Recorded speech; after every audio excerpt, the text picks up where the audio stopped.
Sean Hannity, host of Hannity. He just showed up. How you doing, sir? I watch you guys every weekend. You guys have the best show, great rapport, great to be with you, great to see you. Pete wants to get me all tatted up like him. I may have to think about it. Look at how we actually had a discussion. What would you do? What would it be if you had a tattoo? It would all be patriotic. It would be God, faith, family, country. That's it. This is screaming eagle across the chest. Oh, look at him. He's in fit fighting shape, and the tattoos are coming next. Yeah.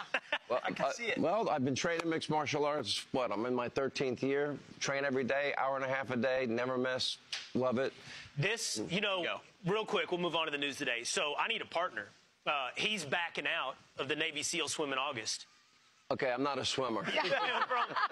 Under the Statue of Liberty, bunch of Navy SEALs. Rachel, are you into that? No, but you could fight him. You can fight him. That would be fun. Yeah. I would love to see that. So what's your take? You've been on the ground here, Sean, talking to folks. It's a showdown here. We know what the result will be. I guess the question is the size of the result, but what's your takeaway right now? My takeaway is, okay, if you go back to Iowa, Donald Trump comes in first. And I like Nikki Haley. Personally, known her, like her. She was the governor of this great state. The people of this state are amazing. I mean, no offense to the people in New York City, but they're not exactly as friendly. No, and, listen to that last interview Ainsley had at the diner. It's like, yes, ma'am. That's the way I was raised. I kind of love hearing that. And, what you see is what you got going on here. The country is in the worst shape that I have seen it in since like the 1970s, and nothing's really going right. If you ask yourself, well, are we better off than we were 4 years ago, what's the answer? If you ask somebody, what has Joe Biden done that you can point to that is a successful policy that is benefiting the country and people? What usually defines elections? Peace and prosperity. Okay, prosperity. How's that inflation working out for you? How is higher interest rates? We had the Wall Street Journal this week. What did they point out? The highest percentage of people's incomes on food in 33 years. That is the 60% of Americans living paycheck to paycheck. Many of that 60% have to put bare necessities on credit cards. We are better than that. These problems can be solved. We go to energy dominance. We can lower our national debt at $34 trillion. We create high-paying career jobs. We can get the economy humming. We got war in Europe. We got war in the Middle East. And we have a president that I don't think knows that today is Saturday. And he probably didn't tune in because he didn't know you all were on today. He was thinking that was 3 days from now. It's sad, and we're so much better than this. We need strength, we need leadership, we need a fight. That's why I think Donald Trump is doing as well as he is. Everything that they have thrown at him in the kitchen sink, look, he defies all conventional political gravity. Still standing. He gets indicted, his poll numbers go up. Yep. He gets a mugshot, poll numbers go up. He gets an arraignment, poll numbers go up. So it seems to be boomeranging back on them. This will be a big message. Here's Nikki Haley's problem. If I was her campaign manager, I would not have allowed today to go forward. Because 4 years from now is an open primary. And that would give her another opportunity, right? So if she look, forget about these polls that say 25%. Usually polls tighten as we get closer to primary day. She came in third place in Iowa. She lost in New Hampshire by double digits. A lot of people, there's a lot of corporations that like Never Trumpers on their corporate boards. And also, you have to remember, it's politics. There's a lot of people around her who are making a lot of money. And so, yeah, she's got Democrat donors who want her to stay in, but she's also got people lying to her and telling her, yeah, you can do this, because they're all making money. You see, there's a big picture, and you've tapped into this.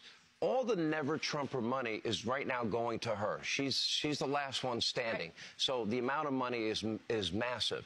But here's a problem. Democrats have already declared war on Donald Trump and on the Republican Party.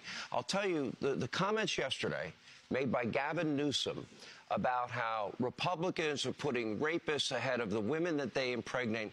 By the way, Gavin, repulsive statement by you.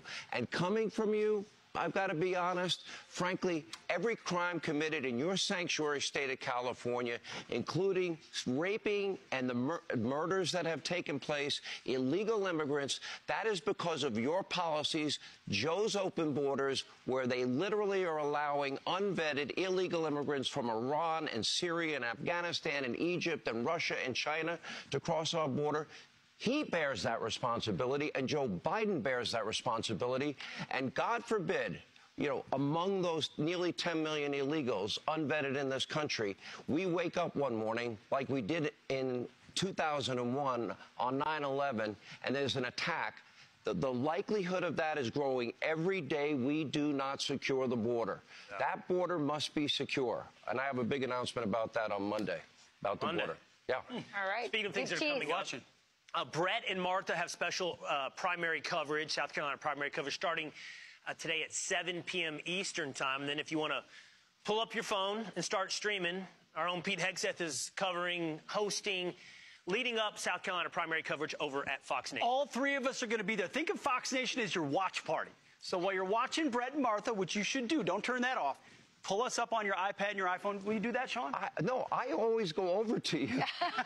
I have had more time coming up behind him. We're friends, so we do it in a friendly way. He's put me in a chokehold on air. I did. Try hosting with a Sean Hannity chokehold. But for the record, I did not choke you out. No, you didn't. It only takes about 12 seconds. You do it right. He showed mercy. Showed mercy. No. Thank You're you a good friend. Sean's a sticker. Listen, I watch you guys show. I'm not sucking up to y'all. I watch you all every weekend.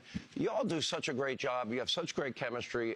You all should be proud. Your ratings reflect that, and I'm honored to be working with great people like you. Means a lot. We appreciate it, Sean. And I don't think we're saying goodbye yet. We're not. Yeah, okay. I read the packet. You didn't read it. I know that Sean's sticking around. Good.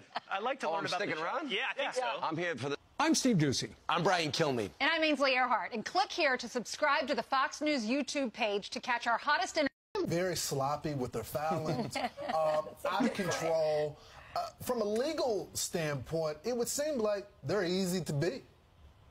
Well, you know, and that was kind of one of the discussions you have to talk about when you're determining whether or not to file one of these motions. We truly don't believe that someone else, if we had a neutral and detached person, someone who didn't have an actual financial interest, that they would bring these charges, particularly against my client. You know, the things that's important, I think, to always remember is my client was not recommended for indictment by the special purpose grand jury. So, you know, this indictment was unnecessarily expanded. And I think if we had someone who's neutral and they went back and looked at it, they may not bring this indictment. That's interesting. You know, the country got to know you and what I consider to be Fulton County's finest on display with having Fani Willis on the stand and all the attitude that came from it. And then we get this decision that kind of, as people have said, split the baby. But the judge did grant the opportunity to appeal. And so what does the appeal look like? Is there something specific that you all feel like you can appeal and get her off the case? Oh, yeah, I think we have some really strong issues on appeal. So our appeal is going to focus on the factual findings that the judge already made. And if you look at that order, you can tell he made some really strong factual findings that support a conflict. So we're going to be arguing that his decision actually should have gone farther and it should have actually disqualified her because he gave us all the factual findings we need. We just now need a court to say that's too much, that's enough. She's got to be disqualified. And if that happens, then we'll get a neutral prosecutor to be able to go and review this and decide whether or not they're even going to bring these charges again.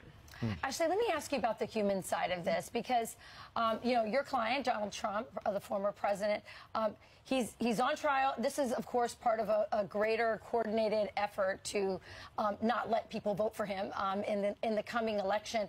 But this is very high stakes. And we were just talking earlier, he's taking time out of his schedule to come to the funeral, the wake for this police officer. He's got campaign obligations. He's got other cases in other states.